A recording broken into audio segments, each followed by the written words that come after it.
retraction issues that are definitely not wet filament, nozzles that are ground so far you basically have a 3mm nozzle, a Bambu lab failure or two, and yes, also some Prusa fails. All this and more, PrintFix Friday, episode 61. Let's get into it.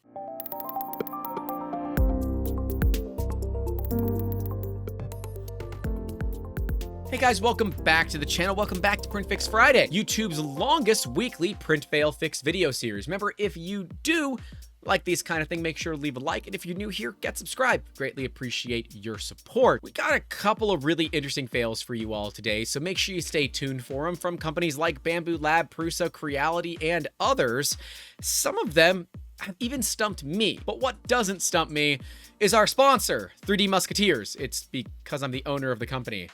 Although I guess it does confuse me sometimes. It most of the time doesn't stump me. 3D Musketeers. Okay, cool. If you are tired of your prints failing and you want to get stuff done fast, you can reach out to the pros at 3D Musketeers. In fact, we just completed a job for a local company that needed 3D printing fast, and their exact words to me were, "Many thanks, brother. One of the best experiences I've had B2B in a very long time." And if that is not a great raving review from a client, I don't know what is. I met this person 2 days ago and have their parts already shipped out. That is what we do here at 3D Musketeers to help them meet deadlines for their customers. And, well, they've been doing all their printing overseas. Now they're looking to bring it stateside. And if we can help out with that, I'd absolutely love to. And if you are a company that is dealing with supply chain issues, shipping issues, or whatever it might be, we here at 3D Musketeers can assist by utilizing way too many 3D printers to help you get your ideas in the mail as quickly as humanly possible. But we recognize that not everyone is looking to get rid of their printing and outsource it to somebody else. That's totally fine.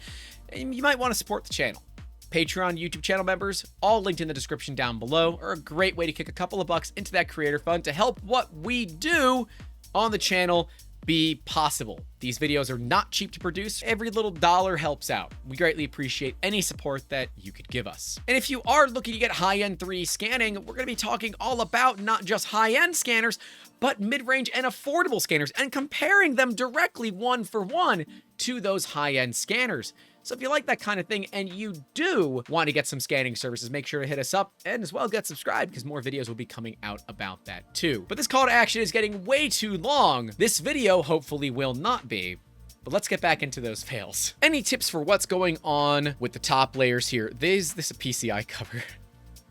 That's great. Well, I thought they were originally asking about this mark. All these weird random marks you see, that is because you are not using monotonic infill. This is to be expected. But looking at this piece, well, that's a little bit different. This appears to be some support material. My expectation is that we just have inadequate cooling on this side. But let's see if we've got anything else going on here. Ender 3v2, Sunlu PLA, 200 on nozzle, 60 on bed. 40 millimeters per second, 0.12 layers, 20% infill, ironing is on, skin overlap percentage, I'm assuming that's your infill overlap percentage, it is 20%, retraction is on, 6.5 millimeters, speed is 25, coming mode is all, and Z-hop when retracted is on. I like this, we got a lot of information, and they're saying, hey, you know, let me know if you need anything more. We've got someone commenting, and let's read this comment. This is an interesting one. I'd be curious how a standard 2020 calibration cube works. It's hard to give you a solid answer given how little Z we can see, but this is what I do. I agree, we don't have a lot of Z going on here. Your base part seems fine, a little under extruded, but overall pretty solid. I would argue that that could be from the ironing, which I don't believe is needed here, but you know, hey, whatever. The vertical part, it's hard to say what's with such a small print. I agree, there's not a lot of information that we have to go on here. Since it's fairly small, there's a possibility that is not a printer-friendly model. Yep, you should be able to see if it will work in your slicer, or maybe try a similar model to see if you have the same issue. It looks like some of the lower layers on the vertical end might have skipped some steps or had a loose belt or bent lead screw. I don't know. This looks like support material to me. It might not be, but it looks like support material. I went over printables and grabbed one of the models for this, and while this is not the same model that they're using, this is what you can expect from a PCI slot cover. When we look at their issue, it appears that if they do have support, they're just not doing anything with it. And that would explain why you're not really getting all that much strength. Now, to be clear, this model is not a strong model, no matter really how you orient it. If I was going to orient it, I would orient it like that. I'd put a little bit of support material here, and the rest of this would be fine for bridging. This, in my opinion, would give you the strongest possible model. Yes, printing it like this would have a very nice, strong surface here, but where you actually screw things in, where the actual screws go for the PCI, which are in these little slots here, it wouldn't work. And it would be very, very, very brittle, which is what we can see. And a lot of the models are similar to that. They all have those basically fins coming up. So how do we solve this? Well, I want to know what's going on here. This appears to be some form of support material. This honestly looks okay. This is quintessential ironing to me, so I wouldn't worry about it. If you want it to be a lot smoother up here, look at monotonic infill.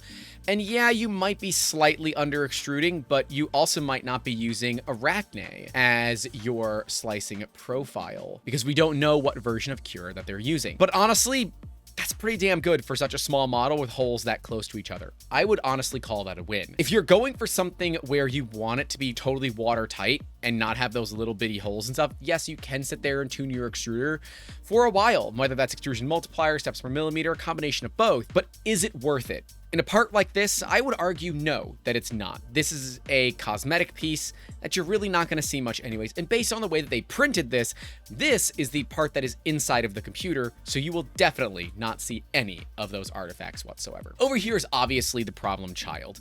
And my guess is maybe they tried to pull it up from this pin and it just separated on the layers. Remember, 3D printing is weakest about the Z-axis.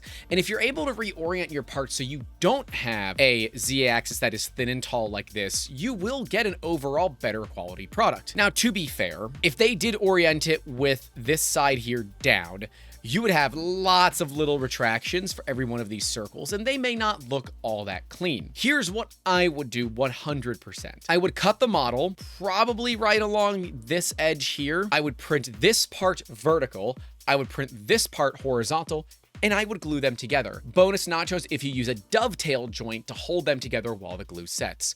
I recognize that this is not a perfect solution, and I don't think you're going to find one, but I believe it is one of the better ones that gives you the mix between quality and strength, because a part like this is just not designed for either for 3D printing, and that's why they're so cheap out of stamped sheet metal. So while I recognize that 3D printing can be a solution to most people's problems, there are certain times where I, as a professional, say, is it really worth it? In this case, no. Go buy the actual part. I think it will do you better. But again, look at reorienting the part so you deal with less issues. But I recognize for this, it's pretty much a lose-lose game. Sorry, dude. There's not a great answer here other than cutting it and bonding it together. Hopefully that helps. If it doesn't, I'm sorry. Can anyone tell me how to stop my printing going back and forth after a few layers, or at least why it's doing it? Not even sure what this is called. Because the nozzle's right there in the middle.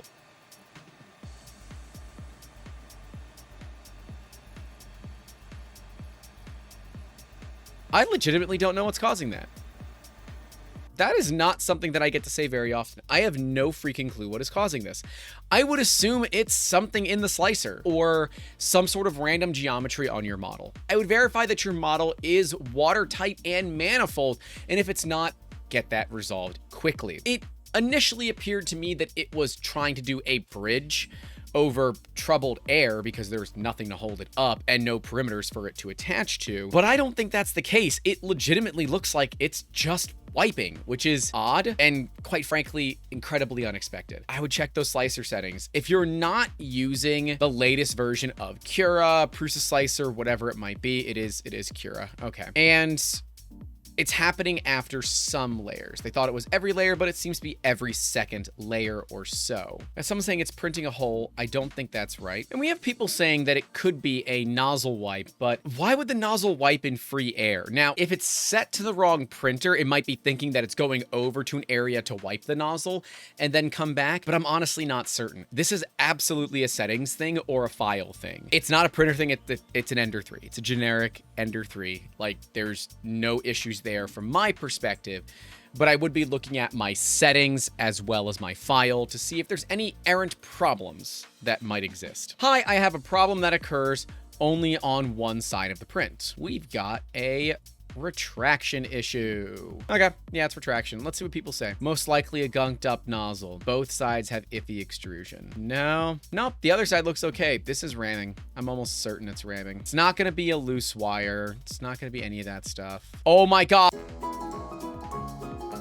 It's not this. It's not fucking wet filament. It upsets me because this is putting the person down the wrong goddamn path. Okay, so we've got some people giving the right answers or close to it. Looks like retraction settings. You've under extrusion after every seam, retraction too big or too fast. It could be a combination of both. We've talked about this before, but I believe this is what is referred to as ramming settings, where you're pulling out the filament nice and fast, do your retraction. But then if you don't put it back slowly and let it slowly heat up, you're going to create back pressure that will effectively look like a clog. If you return it back into the nozzle relatively slow, like between 20 and 30 millimeters a second, you're not going to have that problem, and you end up with a better solution overall. So I think that works. It is not a loose belt. Don't tighten your belts. It's not a loose belt. And I would agree. It is a slicer thing because it is very consistent. Yes, it could have something to do with outer walls first. I know sometimes that can be a setting that comes like that on Cura, but I know recently that that's been changing. So I don't know, check that in yours, but I'm an inner wall than outer wall person myself. The rest of this looks okay. We have a little bit of blobbing, but you know, not gonna worry about that too much right now. We're trying to deal with these individual issues rather than, you know, looking at the entire print as a whole. This is absolutely retraction, ramming, and, you know, issues like that to me. It appears your retraction is okay. It might be a little bit too low. We have a little bit of stringing here, but again, it's like those are really tiny parts and there's not a lot of material move there. A little bit of stringing is to be expected, but yeah, I would chalk this up to ramming issues, so. I hope that helps. But yeah, I really don't like how sometimes we send people down a wild goose chase, specifically that the filament is wet. It's not wet filament. It is literally completely non-indicative of wet filament. I was about to move on, but I got a reply from the individual who I said it's not wet filament, and they genuinely wanted to know how I could tell. Well, SG_Mike S, I replied to you. I hope that will help you better understand it. Wet filament in this particular case would be something that is very stringy, that would have lots of pops and bubbles. It would look and sound like Rice Krispies. Now, obviously, it's not gonna have that much texture, but you kind of get the idea. You're gonna hear the water instantly boiling inside of the hot end, and that is going to create like this hissing and popping sound, and that is going to result in cavitation on the filament as well, which will make little air bubbles. So, hope that helps. Next up, Bambu fails, and I know I'm just waiting. I can just hear you guys, the Bambu lovers that are coming into the comments saying, you don't know shit about Bambu.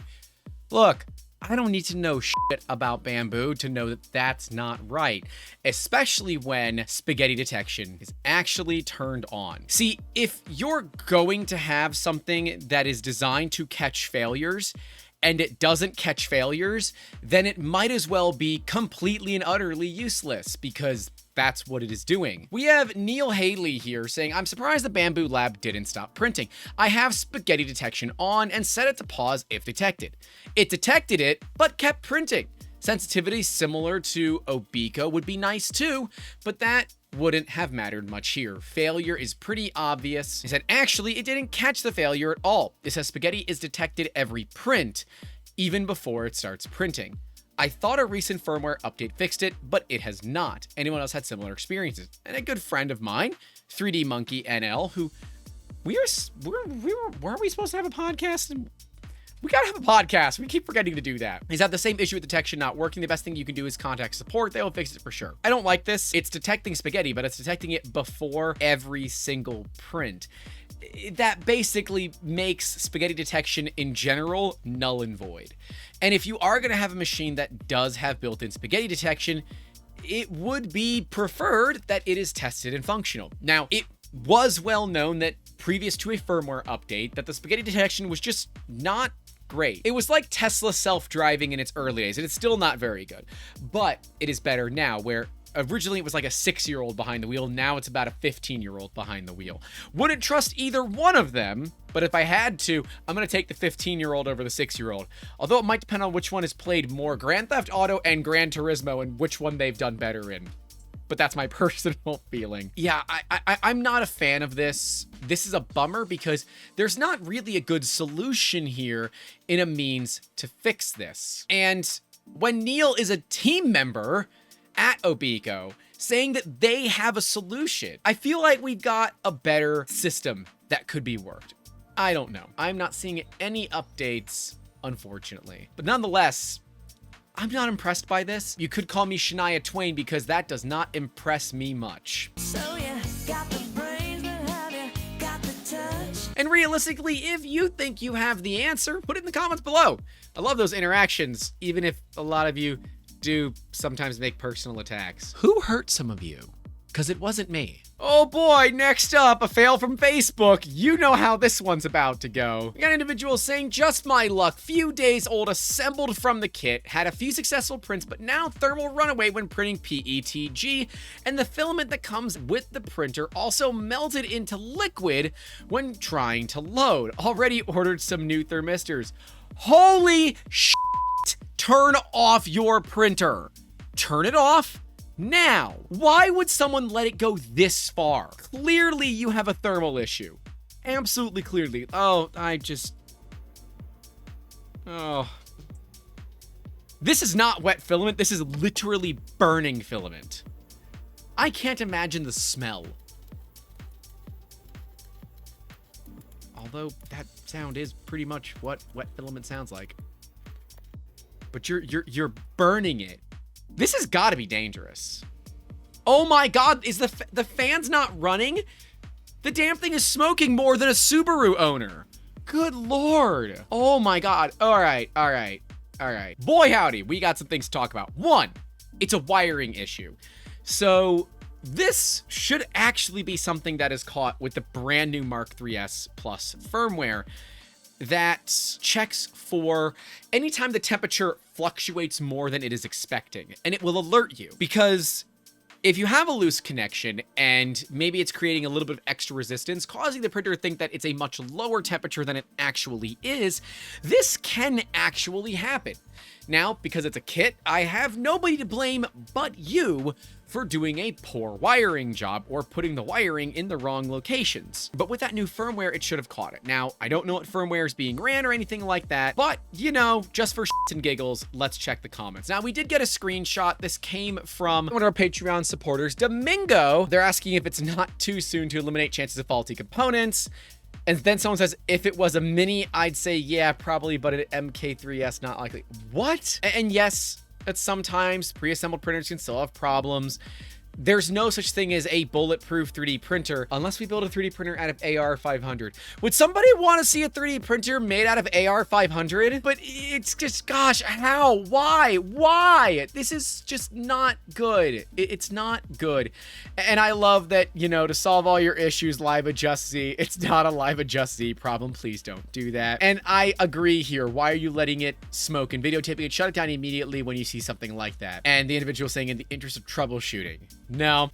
And we have another person saying they're also currently going through this. Thermal runaway for a couple of days and nozzle started smoking. Hasn't been able to use it since. Make sure you contact support. A lot of times it's because your thermistor cable is a little bit loose or it's older and it's actually snapped a little bit. But in this particular case, we've got the printer smoking, making fat clouds of vape, if you will. And the fan is not running. This is the fan to cool the hot end. If you don't have your fan on to cool your hot end, you've got yourself a problem. But these printers should be running self-checks. So I am thoroughly confused as to what's going on, unless they shut the printer down when it was still hot, and then we've got ourselves a problem. Let me see here, because if the fan is on when they're extruding, we should be able to see it sucking in the smoke as it goes around. No. That fan is not on. If it was, you'd see it. Don't let your printers get to this particular point. Now, what can be done here? check all of your wiring. Make sure, especially your thermistor wiring, is set. Make sure that your thermistor is not too tight in the heater block itself, because that can crush it, causing some inaccuracies with the actual reporting of it itself. Make sure you are running the latest firmware for the machine, because that will matter. Now we can see that they have reached out to Prusa technical support, and Prusa has asked for a picture of the hot end. Oh my God. The hot end is functionally discolored because of how hot it got. You can see the discoloring here. It's almost as if it's melting or getting close to melting the block. Not cool. And you know, this is a thing that I've seen a couple of times, and maybe they're dealing with this too, where sometimes the blocks are trash or there's an issue with it. This individual had their nozzle completely melt out. But again, I question how it gets this bad. Now, the nice thing here is that Prusa will take care of you. And we've got an update. They're gonna send them a new control board, hot end, print bed, and fan shroud. They could print your own fan shroud, but I get it. Prusa is taking care of this individual. Now, it should have never gotten this bad, and this is not the first case that I've seen of this. And I don't know if it is a board manufacturer issue, the hot end issues, because we have seen some of these E3D V6s have problems where they're clearly not made of the same metal some of the others are. Maybe there's a little bit too much tin or something in the aluminum. So I'm a little bit confused. We have quite a few Mark III's. There are 4 of them behind me right now, and they all run pretty much rock steady. The only reason we ever have failures is generally because of me doing something stupid or me pushing the limits of what these printers are capable of. I would not say this is indicative of what you can expect from a Prusa, but I can say it's been happening more than I care for it to happen. I will say though, Prusa support has been really good in taking care of these people, because that's one of the main reasons you buy from Prusa. I get it. They're expensive, and you can get a Bambu Lab X1 Carbon for nearly the same amount of money. But is Bambu going to take care of you the same way that Prusa would? I don't know. Will you have issues like this with your Bambu Lab? I don't know. Those printers are still new. These ones are not. And I don't know if these are just growing pains of, you know, board manufacturers, hot end manufacturers, whatever it might be, or maybe it's thermistors or something like that. I don't know. But I know Prusa is working to solve it. I've talked with people internally about this. Not this specific one, but an issue similar to this. They are aware that this is an issue, and they are working on solving it. So if nothing else, they're doing something about it. And I do like that. But I don't like that this happens, especially on a brand new printer, because that print bed is ruined. And it's not like they're crazy expensive, but this is not the kind of first experience that somebody wants with a 3D printer. Next up, we got a failure submitted by a fan, ICES, maybe? I don't know, ICECES, from the Maker Deck Discord. So this happened after a 19-hour print at 200C. I'm guessing it was too much heat. Right is new for reference. If someone had to question which one of these was the new nozzle, we've got a problem. These are likely just cheap, crappy nozzles, honestly. I have had a nozzle break on me in the middle of a print, and it was on our Lulzbot Taz 6.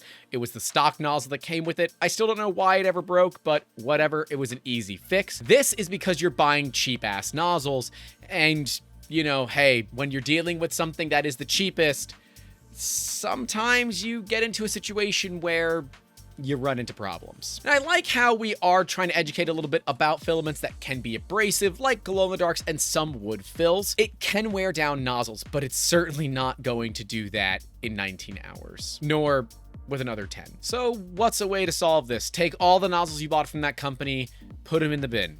Or if nothing else, melt them down into something fun and go get yourself a quality nozzle. Ultimately, I get that everyone is trying to spend as little money as possible, get the best deal they possibly can, but do you really want the cheapest thing on the market that is the business end of your 3D printer? I would argue no. It's worth spending a couple extra bucks on something like an E3D V6 nozzle, or even an E3D V6 hot end, or, you know, if you're gonna replace the nozzle, just go with a Revo, am I right? Okay, I'm not right. But you could just look at an ecosystem that is good. While expensive, very good ecosystem. Anyways, guys, let me know what you thought of these fails, especially some of the ones that are a little bit more challenging. I'd love to know your opinions on it. And I hope that we can get some resolutions for these people, because some of these fails are, well, they're a little difficult. I like that. It's fun to challenge yourself every now and then. But stay safe out there. Don't forget to call your loved ones. Don't forget to leave a like. And as always, keep making awesome. Have a good one. Did somebody want to see a 3D printer made out of AR500? Who wants to sponsor that build? I would do it.